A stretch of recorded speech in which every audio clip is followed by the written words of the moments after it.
All right, guys. So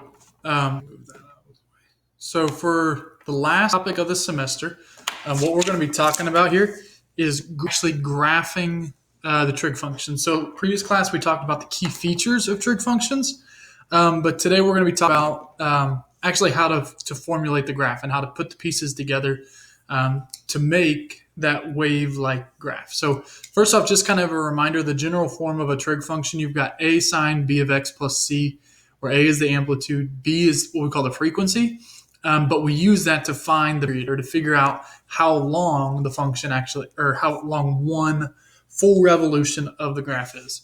And then C is the midline. All right, so it's where everything goes up and over, up and over. There's another key thing that we're going to talk about here, and it's what we call critical points. But there are points where the graph reaches either a minimum, maximum, or the x-axis. And there are 5 critical points in one period for both our sine and cosine graphs. We're not going to look at tangent. There's some different features, and we just kind of ran out of time. So, but I think you'll get a general idea with just sine and cosine. So the first thing we're going to look at is graphing the trig functions. So what I want to do first is I want to identify all of those key features that we talked, right? Because they're going to be important in terms of sketch graph. So the first, the amplitude is 2, okay? Then, in order to find the period, okay, we're going to use the frequency. All right, so the period, we use this equation where we say 2 pi divided by the period is equal to b. Now, the reason why we say 2 pi is because 2 pi is how long a period is for the parent functions, okay? So that's the length of the parent of a period for just basic sine and cosine. And so for this particular one, my b is 1/2.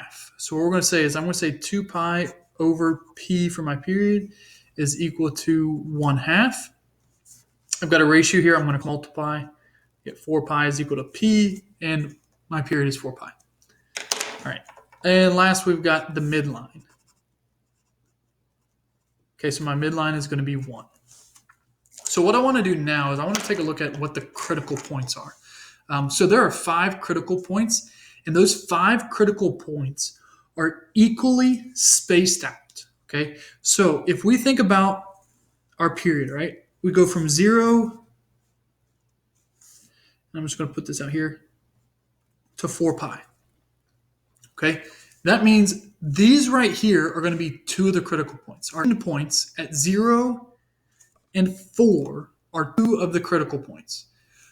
We have another critical point exactly halfway between that. Okay, halfway between 0 and 4 pi is 2 pi. Okay, and then we have another critical point halfway between each of these. All right, so there are 5 critical points.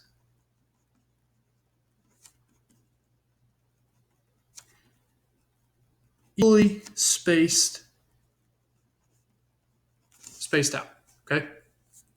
All right, so that's kind of for those critical points. We have either a minimum, a maximum, or it hits the x-axis at 0, pi, 2 pi, 3 pi, and 4 pi. All right, so we're going to do the graph. I'm going to do the graph down here a little bit.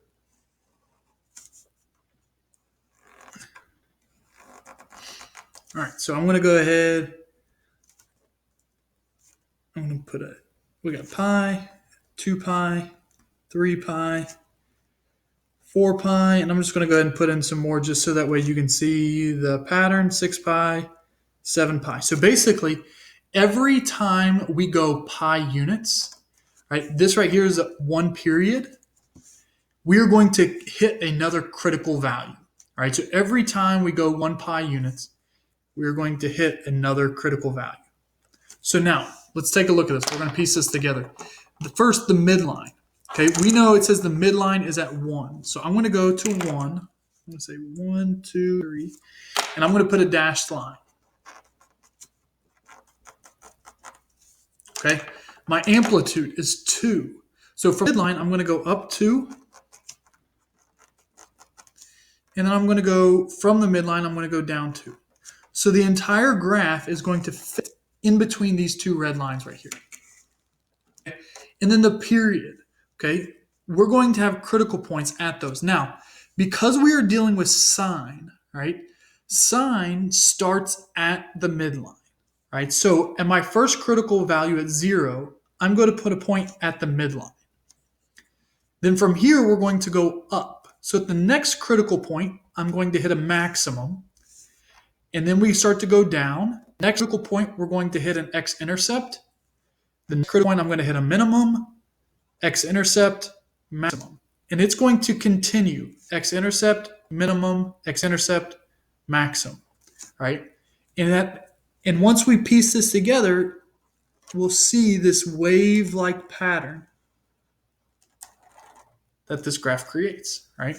But all you're going to need to do when you get on Delta Math is you're just going to need to graph one full period, right? And so this is one period until the graph starts to repeat itself, right, from 0 to 4 pi. All right, let's take a look at a couple more.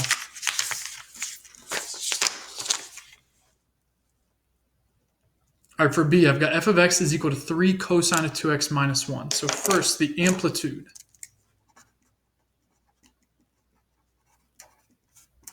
Is 3. Okay, next, the period. We're going to say 2 pi divided by the period equals the b value, which is 2. So in order to cross multiply, we need this to be a fraction. So 2p is equal to 2 pi.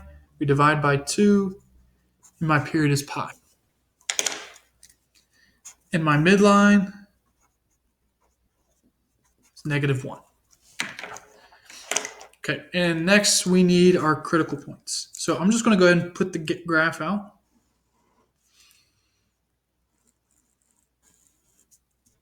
So we're going to go to 0.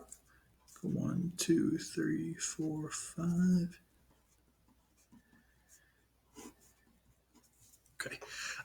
So if I pi, right, I need to divide pi from 0 to pi into 2 sections. So I'm just going to go 2, 4, 6, 8. So I'm just going to put pi somewhere out here. Halfway between 0 and pi, right? It's going to be pi over 2. Halfway between 0 and pi over 2 is pi over 4, okay? And then, so if we think every pi over 4, there's going to be a critical value. So 1 pi over 4, 2 pi over 4 reduces to pi over 2. So this right here is 3 pi over 4, right? And so we could keep making points. 5 pi over 4, there's going to be a critical value. 6 pi over 4, which reduces to 3 pi over 2. 7 pi over 4. 8 pi over 4, which is just 2 pi. All right, so this right here is enough for 2 periods, okay? So we've got this set up, right? This is probably the toughest part right here, making sure that you get it set up. And then from here, we just piece it together. So I'm going to put my midline. My amplitude is 3. So I'm going to put a dashed line 3 units above and 3 units below. Okay. Now, this right here is a cosine. Cosine starts out at a maximum value, right? Normally it starts out at 1.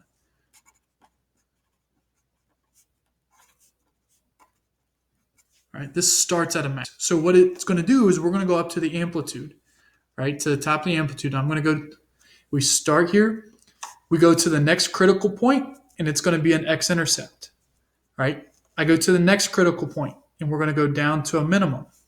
My next critical point, I go back up to an x, or well, it's not an x-intercept where it crosses the midline, right? Because we've shifted it down. Okay, my next critical point, we're going to be a maximum. My next critical point, I cross the midline. My next critical point, I go to a minimum. My next one, I cross the midline. My next one, I go to a max. So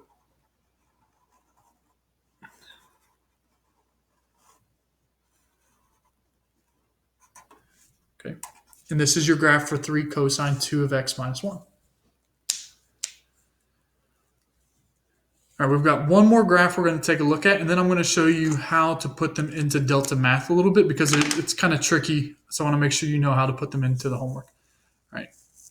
All right, so for this one, my amplitude. Okay, remember the amplitude is the distance that it is from the midline to the minimum or maximum values. And here I've got a negative. There's no number, so my amplitude is just going to be 1. But we have to take into account that this negative is a reflection across the x-axis. Okay. My period. Okay. We're going to say 2 pi divided by p is equal to b, which is 3. Okay. 3 over 1. We cross pi. I get 2 pi is equal to 3p. P is 2 pi over 3. Okay. And my midline. My midline, I'm not adding anything, so it's just going to be 0. All right.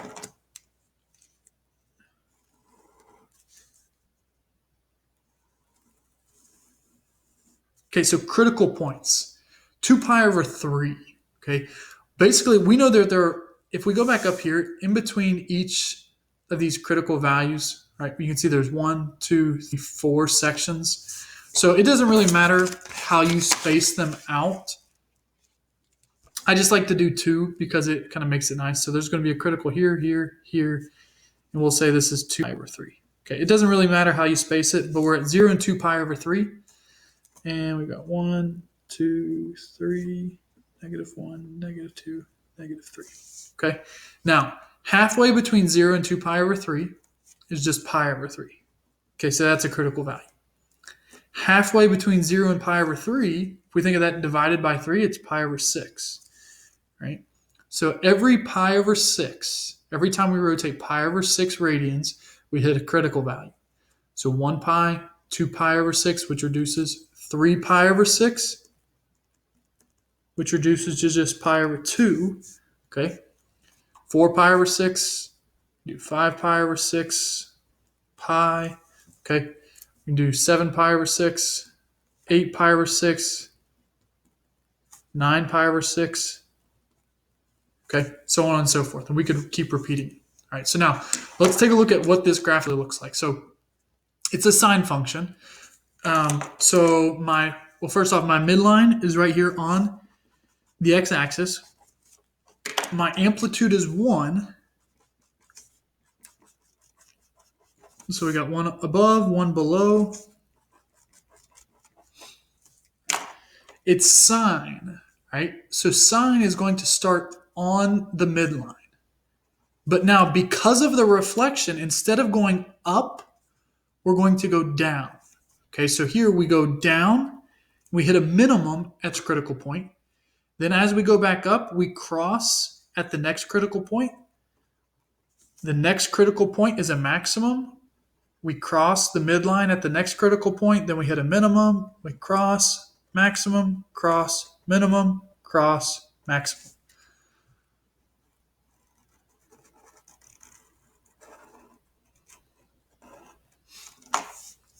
And there's the graph. Okay. So really quick, I want to show you guys on Delta Math how you can put these, how you can set them up, because it's a little tricky.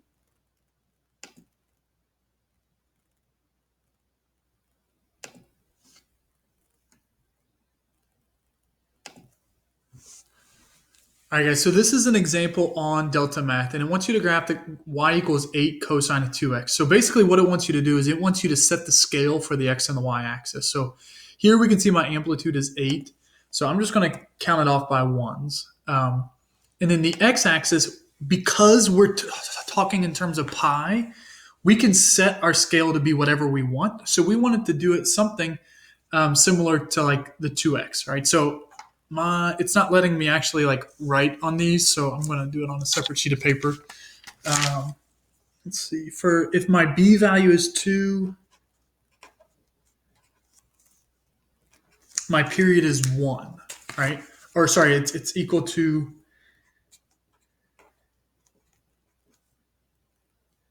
my period is equal to 1 pi.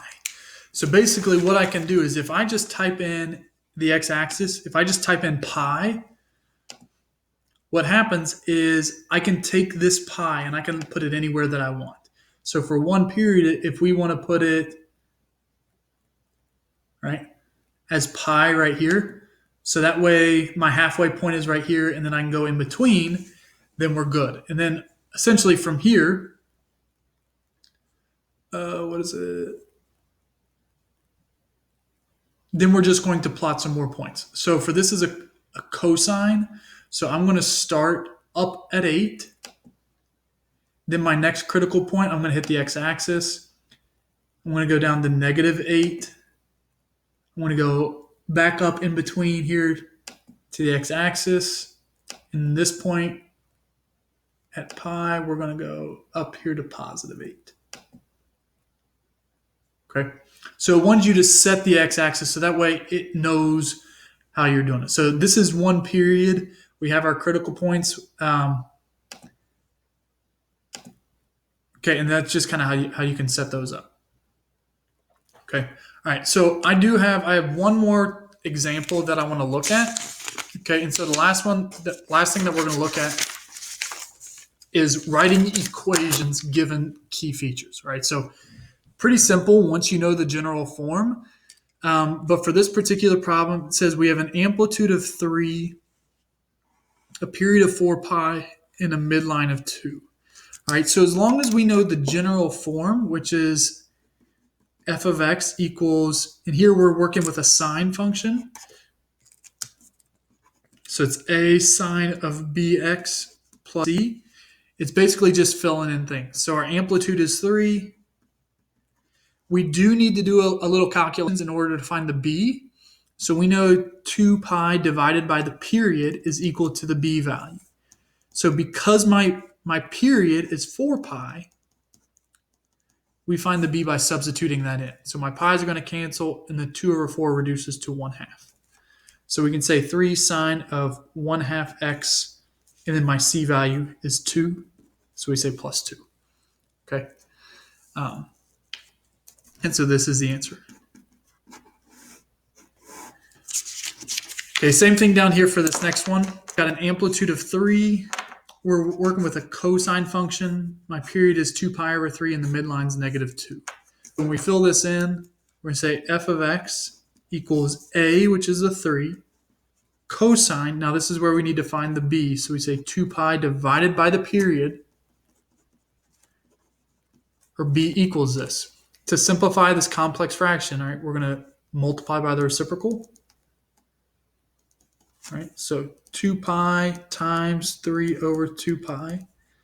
So those, we end up with 6 pi over 2 pi. Pi's cancel, we end up with 3. So my b value is 3. My midline is -2. So this right here is your equation. All right, guys, and that's it for semester semester number 1.